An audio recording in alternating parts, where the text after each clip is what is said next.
निवेदन है कि प्रार्थी की शादी प्रार्थिया के माता पिता ने परिवार के सहयोग से दिनांक 4 नवंबर 2024 को शाहरुख से लगभग 10 से 12 लाख रुपए में दान दहेज देकर की थी। इसके बाद 30 त्योहार पर भी प्रार्थिया के माता पिता ने 40-50 हजार रुपए भेजे।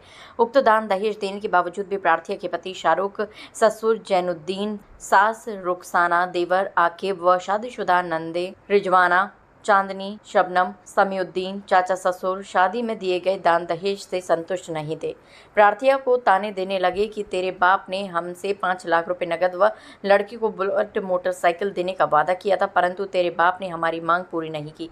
जबकि हमें शादी की बिचौलिया अस्सू ने बताया था कि हम तुम्हारी हर मांग पूरी करवाएंगे, क्योंकि बेटी का पहला रिश्ता शादी से 5 दिन पहले टूटा था। इनके साथ बिचौलिया हर्षो भी मिली हुई थी। प्रार्थिया जब विदा होकर पहली बार जब अपने ससुराल पहुंची तब पति शाहरुख ने कहा कि मैं शादी करने को तैयार नहीं था, मेरे बाप ने जबरदस्ती शादी करवा दी, मैं किसी और लड़की से प्यार करता हूं। इसी बीच प्रार्थिया को देवर आते जाते प्रार्थिया के साथ अश्लीलता व अभद्रता का व्यवहार करता, नहाते वक्त कपड़े पहनते समय छुप छुप कर देखता था, उसको छूने की कोशिश करता था। इसकी शिकायत जब प्रार्थिया ने पति शाहरुख व ससुर से की तो उल्टा उन्होंने प्रार्थिया को डांटा कि तू झूठे आरोप लगा रही है। प्रार्थिया का पति अपनी बहनों व माँ बाप के बहकावे में रहता।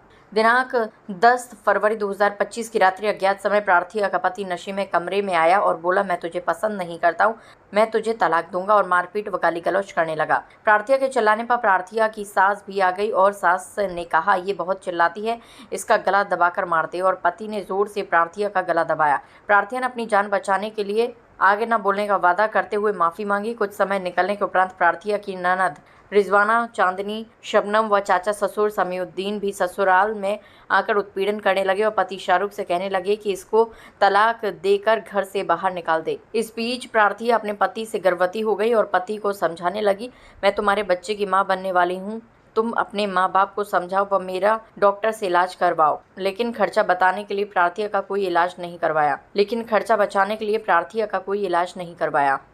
जी, हस्बैंड ने मुझे निकाल दिया घर से। कब? अभी पिछले जुलाई की बात है, 9 तारीख की। निकाल दिया है? वो तलाक देने की बात कर रहे हैं, घर से निकाल दिया और दहेज की मांग करते हैं और ये बोलते हैं पैसे नहीं है तो निकलो घर से। इसकी शिकायत आपने थाने में नहीं की? जी, अभी करी है, तो उन्होंने ये बोला है कि 2-3 दिन बाद काउंसलिंग होगी, उसके बाद में जो भी वो करनी है वो उनको शिकायत करना। मेरी बेटी का मामला ये है कि बस मैं बहुत दुखी हूँ, मेरी बेटी को बहुत परेशान कर रहा है और इसलिए कि उसको बेटी को रखना नहीं चाहते मेरी को। ये सर अभी करीब जुलाई से मतलब बेटी को छोड़ दिया है और कहा था कि भाई हम महीना 15 दिन बाद ले जाएंगे, और अब हमने कहा कि आप ले जाइए, पर वो लेने के लिए कोई नहीं आ रहा है। और यही कहा जा रहा है कि बेटी आपकी प्रेग्नेंट है तो ये फ्री हो जाएगी, उसके बाद में हम सोचेंगे, अभी हम नहीं ले आ सकते। लेने आई नहीं है? नहीं कोई लेने आया और ना ही कोई लेने आ रहा। इसकी शिकायत की आपने? हमने ये कलेक्ट्री के अंदर वो एसपी साहब पे दरखास्त दी है और उन्होंने 2-4 दिन का टाइम दे दिया है। उसके बाद में हमें काउंटिंग के बाद में बुलाया जाएगा, जब वो बताएंगे क्या कहानी है।